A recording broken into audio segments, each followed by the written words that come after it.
Hello again.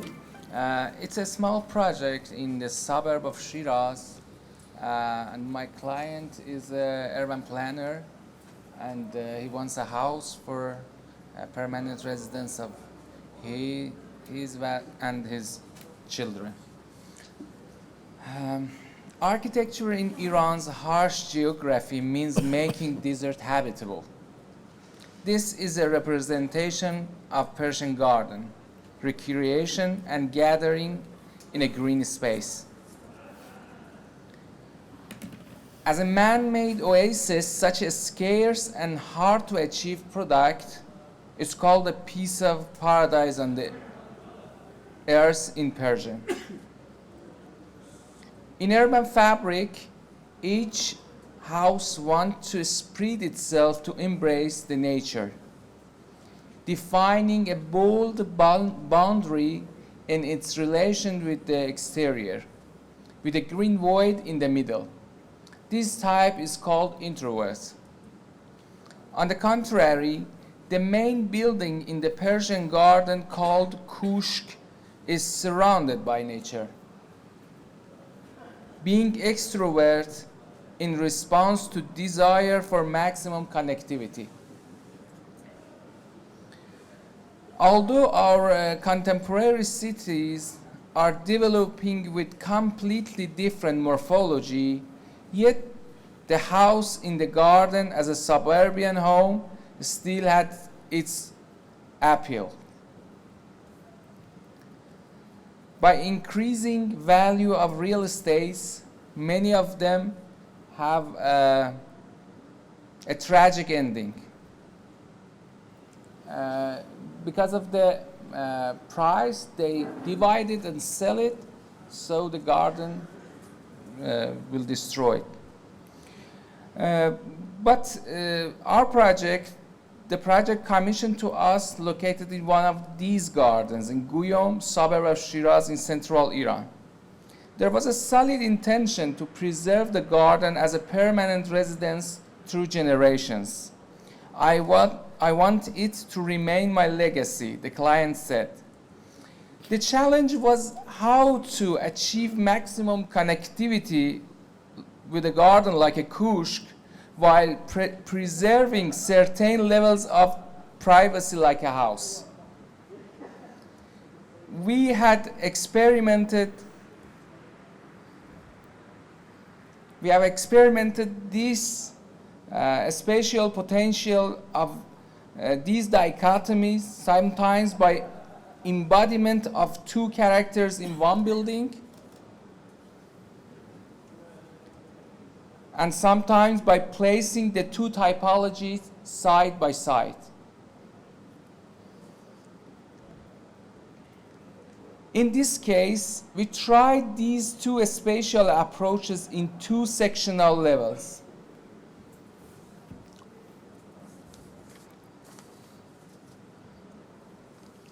History of Iranian architecture is about extracting vast variation out of a simple structural logic of load-bearing brick curves and ribs that build up on each other, called the ribs in Iranian tavize. We exhausted this structural logic in our own way with steel and married it with contemporary paradigms of space production. As a result, we arrived at an alternative of carrying a structural load of a cube.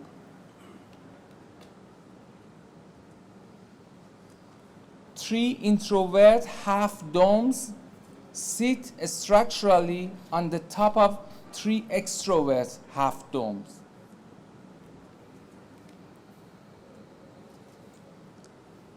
By placing private spaces on the upper level and public spaces on the lower level, we try to integrate form, structure, and program.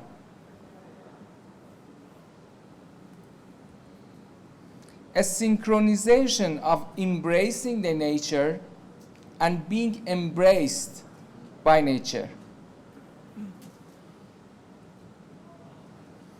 The public spaces flow in and in between the domes, and each area finds its own character. The rooms are formed through localized inflation of the floor, making a spatial geography. And each point in the space, depending on its distance and the kind of relationship to the domes, get different spatial values. In upper level, in private space under the merged dome is a different experience, more dense and compact. The central courtyard located between the rooms creates a private interiority, which is located in the middle of the garden itself. In other words, the direction of inflated surface to our center or edges make them suitable for private or public activities.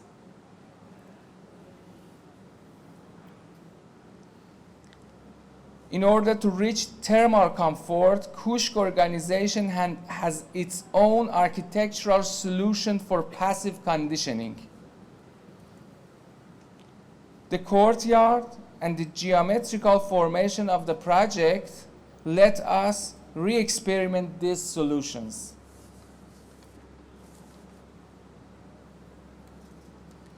We had experienced using a straw shader, proposing a more flexible solution to control the sunlight.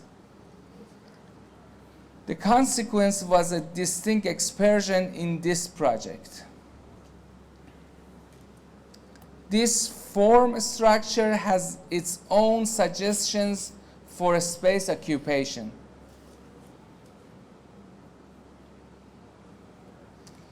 In such amalgamation of form, space, and structure, we can't rely on 3D models and visualization only.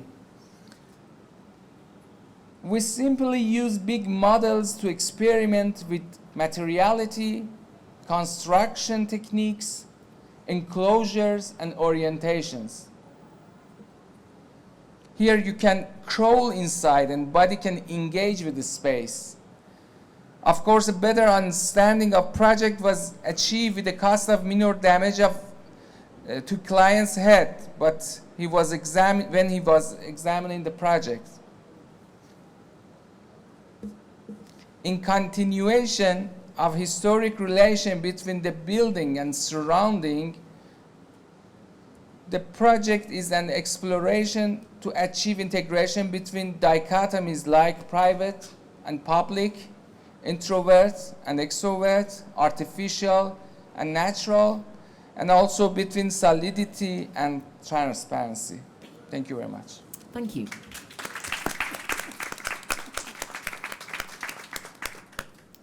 Paul, would you like to kick off? Gosh, it reminds me of Johnson actually, and that house in a funny sense. But so much of this place, which is what I like about it, it's contemporary architecture taken to and embedded in and made of this place. I suppose I'm going to go straight back to Karen Schmutz's question asked of you the last time you came here, and congratulations for being here twice. And that is, what happens when you put the satellite dishes on it? Well, I'll convert that and say, what happens when you put furniture in it? How do you feel about this place being lived in? We design every furniture, and this courtyard, yeah, you can put everything there, dishes, everything you want, and no, it's not harmful for the figure. Yeah. And I think I feel I could live there and leave a mess of books and bits and pieces, and it's all strong enough to carry the lot. Karen. Okay. Can you give us a sense of the scale? I'm a little bit lost. How big is the platform?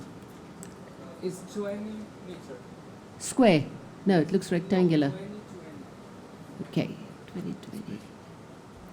It's 400 big. meter. Big. It's big. It's big, yes. Yeah. I think I just want to comment on what I enjoy about it is this historic and contemporary, because it is a real challenge in architecture, and we're all trying to grapple with this idea of how do we bring culture into contemporary architecture. And yeah, I think it's a lot of fun. I would like to see it with maybe it's a very controlled person who's going to live in there, but most people we know in our projects is that we design beautiful things, and then the minute they move in with their furniture and their books and their boxes, it looks very different. But thank you. Christine.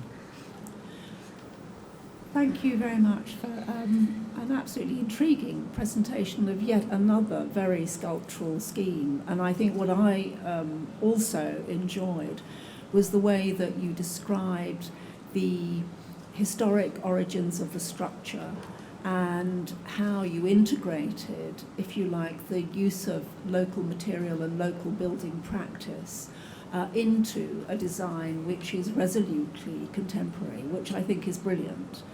I'm not so worried about people bringing stuff in here, because I think it is such a beautiful and, in a way, dominant form itself that everything else will become completely subsidiary. So I wouldn't mind if there were kids in there leaving their toys around. But what I would actually ask is that on your plans, your garden looks highly planted and vegetated. It looks as if there's lots of trees there. But actually, in the view, it's really quite sort of arid, stony ground. What exactly will the views be? Because you talk at the outset that the connection to the garden, the visual connection to the garden, is of paramount importance. And I just want to know whether there is some sort of idyllic notion of the garden, as you showed in the earlier example, which is the Garden of Paradise, where there's obviously an artificial oasis, and the reality, which is actually, it's very, very barren. So what will it be? I mean, will it be the artificial oasis, which is highly planted, which they will just become consumed by? Or will it be, you know, looking out onto the harsh reality of quite stony ground, quite arid ground? The nature is stony, but it will be a man-made garden, you know, full of trees. They want to be in this way. We just render it for the. We can read the volumes, you know. And another thing about my client, that they had a very big mansion before, but sell it, you know, and he wants to have legacy of this project for the generation, and it's a religious term that you can sign that if this house will be for the children, but they can't sell it, you know, and because of that, also our domes. Previous domes were very dominant and structure, very thick walls and very strong volutes. So we agreed that he liked this project and we're gonna build it. You know? And it will be permanent. It's not a second home. It will be a permanent home for him.